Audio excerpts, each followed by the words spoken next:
હું એક વિધવા સ્ત્રી છું. મારા જમાઈએ મને લેવા માટે મારા ગામ આવ્યા હતા.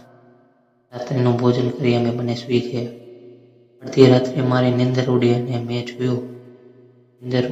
જોયું તો મારા જમાઈ મારી પલંગમાં મારી સાથે. નમસ્તે મિત્રો, મારું નામ રવીના છે અને મારી ઉંમર 36 વર્ષની હતી.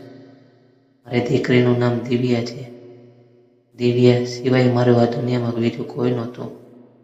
મારા પતિ સરકારી નોકરીમાં હતા, પરંતુ વધુ પડતા દારૂ પીવાના કારણે એનું લોવર ખરાબ થઈ ગયું હતું. એમનું નિધન થયું. મને સરકાર તરફથી જે પૈસા મળ્યા હતા એ પૈસામાં મેં મારી પુત્રીના લગ્ન ખર્ચી નાખ્યા હતા.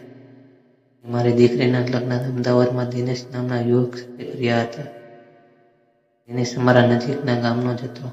લગ્ન બાદ દિવ્યા પણ અમદાવાદ ચાલી ગઈ અને હું અહીંયા એકલી નાના ગામમાં એકલી રહી ગઈ.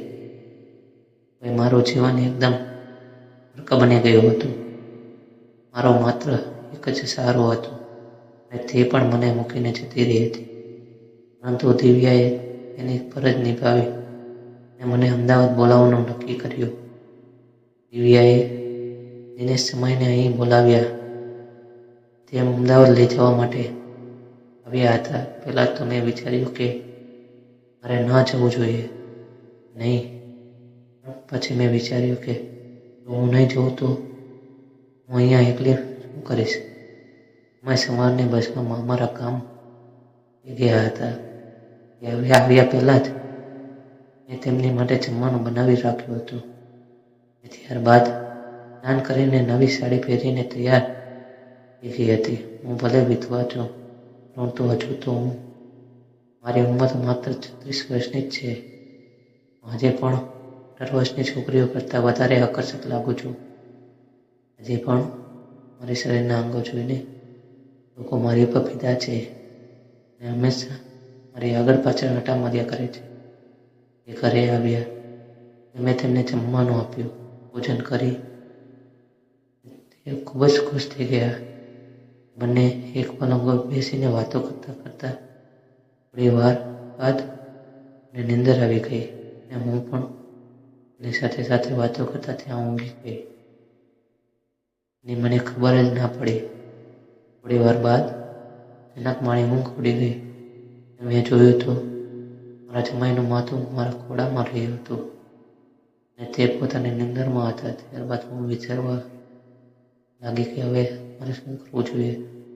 જમાઈ, હું માથું ખોળું તે હટાવી દઉં કે રહેવા દઉં. ત્યારબાદ મેં વિચાર્યું કે ચાલો ને રહેવા દઉં.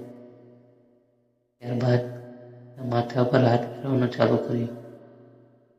એ મારા ખોળામાં ખૂબ સારી રીતે નિંદર કરી રહ્યા હતા. હવે મારી અંદર પેલા જાગવા લાગ્યા, કારણ કે મેં ક્યારેય ખાવાનું જવાન છોકરાને મારા ખોવામાં સુવડાવ્યો હતો. મારા પતિ સાથે હંમેશા ઝઘડો થતો.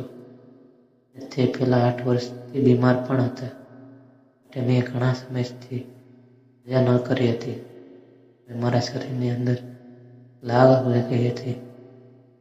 હું આંગળી વડે તેના હોઠને સ્પર્શ કરવા લાગી અને પ્રેમથી તેના ગાલ પર હાથ ફેરવવા લાગી. અચાનક મારા જમાઈ અંદરમાં બોલ્યા, મારી બાહોમાં આવી જાને દિવ્યા. એટલે હું સમજી ગઈ કે મારા જમાઈ આવી જ રીતે મારી સાથે દીકરીના ખોળામાં માથું રાખીને સૂતા હશે. ત્યારે દિવ્યા સમજી રહ્યા છે. થોડી વાર બાદ એણે મને જોરથી પોતાના તરફ ખેંચી. હું પણ નીચે સરકીને તેની નજીક સૂઈ ગઈ અને પ્રેમથી મારા અંગો ઉપર હાથ ફેરવવાનું ચાલુ કર્યું. અને ખૂબ જ મજા આવતી. અને એક બાજુ એ ડર પણ હતો કે મારી સાથે આવું કરવું એ ખરાબ છે. થોડી વાર બાદ તેની આંખો ખુલી એટલે હું અચાનક ભરાઈ ગઈ. જમાઈ બોલ્યા, ગભરાટની કઈ જરૂર નથી સાસુમાં, નીંદરમાં નથી અને હું જાણું છું કે હું તમારી સાથે શું કરી રહ્યો છું અને તમે ખૂબ જ પસંદ છો.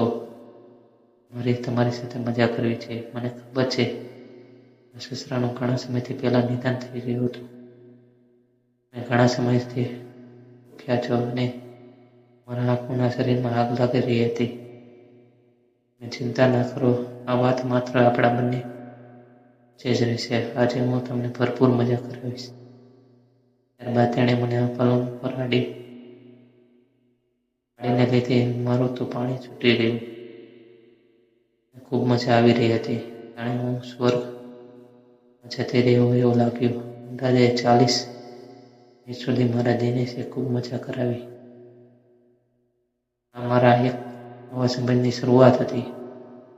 હજુ અમારા ઘરે 7 દિવસ રોકાવાના હતા અને 7 દિવસ અમે 36 વાર મજા કરાવી.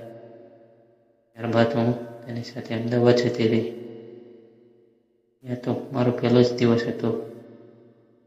સવારમાં મારી દીકરી સાથે સ્નાન કરવા ગઈ અને હું શાળામાં કામ કરતી હતી ત્યારે દિનેશે મને બહુ જ મજા કરાવી. આ કહાની હું તમને બીજા ભાગમાં જણાવીશ. મિત્રો, આ વિડીયો જોવા માટે ચેનલને સબસ્ક્રાઈબ કરજો. ધન્યવાદ મિત્રો.